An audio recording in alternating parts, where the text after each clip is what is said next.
In this video, I'm going to eat my own dog food, and that's a term often used in the startup world to describe a founder who uses their own product to build another product. Sometimes you hear that like Mark Zuckerberg doesn't use Facebook or Instagram, and Steve Jobs doesn't use an iPhone. And these are like conspiracies and like weird beliefs that people have because they think that the founder has a different agenda than to actually serve the market. But in this video, I'm going to teach you how I am actually leading the product development at Ambitious Labs for a cutting-edge AI-powered learning platform. So I've been trying my best to build Ambitious Labs in public as much as I can. We're the world's biggest no-code app idea accelerator and no-code academy. We've coined the Dreams into Apps methodology as a proven process for building apps consistently. And this isn't a rocket science methodology. What the rocket science is behind this is how we've actually leveraged no-code AI and assembled a proven AI-powered learning experience that consistently produces successful apps and web businesses. So I have over 10 years of experience building apps for startups, agencies, large companies, medium-sized companies, and now I'm on a mission to teach anybody in the world how they can build apps themselves, regardless of your age, your technical expertise, et cetera, et cetera. So in this video, I'm going to talk about what we're doing at Ambitious Labs, our AI-powered learning platform, and how we're going about actually launching that as a VC-backed company and as a company who wants to go raise more venture. I have plans of raising a seed round of raising $1 million plus in grant funding, and I want to show as much as I can to the world about how I'm actually going about doing that. So phase one in the Dreams and Apps methodology is hyper niching. We have this in our training all over Ambitious Labs, but hyper niching is coming up with an uncontested app idea or a business that's ready to print cash. So we do this by, riches are in the niches philosophy. And we wanted to build a small product in a big market. And the product that we built was a Flutterflow based app idea accelerator. We're not just going to stop with Flutterflow. We have ambitions of going other places and leveraging other tools, which you're about to find out more about in this video. And then the number one reason app ideas fail is not because they didn't have money or the talent or the effort. It's because they didn't build a product that people wanted. So the product that we have built is a Flutterflow based app idea accelerator. That is our hyper niche, and that's how we were able to be one of the best in the space. We obviously are accompanied by some amazing creators. We're friends with all of the Flutterflow creators, and we feel that because of the work that they're doing, it helps us. It's a rising tide lifts all ship mentality, and we are actively actually sending people to our fellow ambassadors and friends in the Flutterflow space because we believe that each one of us have different strengths and weaknesses. We just found a niche that works for us. So we've crushed that. We're really excited about it, growing super fast. We're servicing a ton of people who have heard of Flutterflow before and have not heard of Flutterflow before. And as of right now, we are now in the planning phase of rebuilding our Ambitious Labs learning platform. So we launched a V1 of this, and I can show you that right now. So here's the V1 of our learning platform that we originally built in Flutterflow. It's a really lean learning management system that we built especially for our Dreams into Apps accelerator. This program is our done with you program that we charge a few $1,000s for. If you want to learn more about the program, there's a link in the description to book a free discovery call. But this is a 12-week long app idea accelerator where you go through each one of these phases. You complete the video lessons, you complete your assignments, and you work with your own dedicated expert team one-on-one to review your assignments and make sure you're on track. And the end goal is for you to launch your app business and get your first 1,000 users. This is what we've taken over 180 students through over the last couple months. We even have an academy version of this, which is a do-it-yourself version. Again, if you have questions about that, the link is in the description. But the point here is we've proven that this is a product that needs to exist into the market. People love it. Our sales calendars are booked. We're having a great time supporting our students or running events every week. We have a coaching calendar every week. A lot is going on internally. Our students are crushing it. We're launching a few apps. Luis launched Vora and threw a huge party, et cetera, et cetera. Things are going well. So now we want to rebuild this, and we want to rebuild this with a bigger vision. We've proven the MVP, and now we want to build this to be a lot more scalable so that we can support more students. Our coaches can make their lives easier. We can provide you guys AI tools. We can provide you more resources and build a much more rich learning experience that's not just videos and assignments. We have an entire roadmap planned of AI tools that we want to build based on the stuff that we've been doing internally.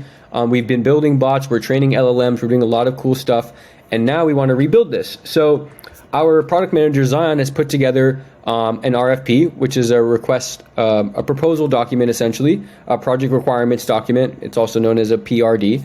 And we have written out every single user story that we want to include in our app. And I'm not going to scroll too far down and show you this, otherwise people will definitely copy what we're doing. But we have a very long document here that has every single module that we want. And I kind of give you a sneak peek, but like we have an app idea tracker where when onboarding into the program, a builder must create their first app idea by inputting a name, a brief description, and a logo. We have plans of doing an AI-powered logo generator, and there's all other things that we're working on. And then all components of lesson progress are associated with your app idea. And as a builder, I can switch app ideas in order to reset my progress for a new app. So these are things that we're doing to help people accelerate as many app ideas as they have, because we have a lot of unique insights that we've generated throughout the course. But I'm not going to share too much there. What I'm trying to prove here is that we're now in the planning phase of our product. Okay, we use Kanban, which is a Japanese-style project management technique, because we believe that 70% of business is planning, 30% of it is execution. If you have a really solid plan in place, execution is the easy part. You can bring in really smart people, really talented people who are driven. You give them the plan, they'll execute that plan. Okay, and then the next phase that we're on right now as we speak is the design phase. We are actively hiring a senior product designer to join our team internally at Ambitious Labs and design us what our ideal vision or what a perfect vision would look like for our platform. We are a V1, we're an alpha stage company. A lot of y'all are building your products for the first time, so you guys might be MVP or like pre-product, pre-revenue idea stage companies. You still will go through this exact same methodology, but we are now iterating upon our MVP, and I wanted to show you guys that. You know, we have hundreds of paying customers, we have thousands of people in the Discord. We know what we want to build now, so we can afford to get a little bit more risky by going deeper into design. We're going to be spending like $10,000, $15,000 on designing this product. And the vision here is to now have exactly what we want to build on a Figma document that our developers can actually, we can now recruit a developer and tell this developer, hey, we want to bring this to life.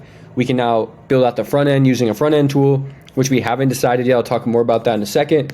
And then I can also use this in my pitch deck, in my materials for fundraising, for grant writing, and we can actually go out and leverage all this stuff to raise money, because now we have proven that there's demand for such product and we need money to actually go build it. Or we can just bootstrap it, be a little bit lean, slow, and steady, which is what we've been doing, even though we have raised a little bit of funding. We're prioritizing building a healthy business because I believe that's what's going to get us the best outcome. And that allows us to obsess over you a lot more, our students, because if we can drive more success for you guys, we'll be successful long term. So we're not really chasing growth right now. We're chasing success as far as our students go.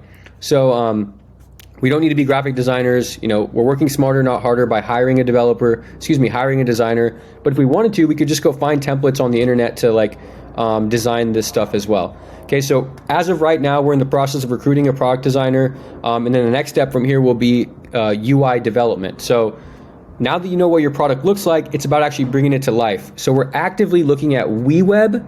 We're looking at, I think it's called Plasmic, and we're looking at Flutterflow. Flutterflow's at the bottom of our list right now because I'm kind of bearish that Flutter as a web framework is going to last.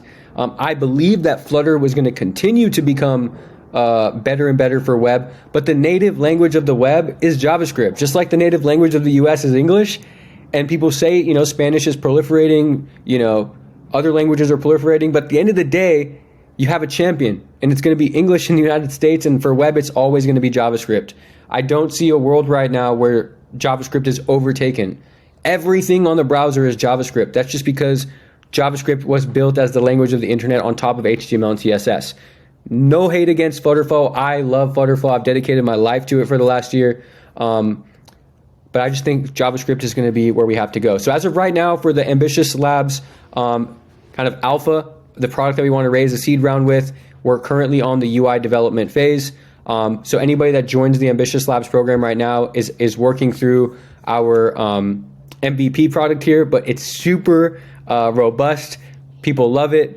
We have an app idea tracker here. We have a whole resource list of like all my handcrafted resources that I use throughout my lifetime. And then we have a very premium, well-designed Discord that we've put together. So it's delivering a ton of value.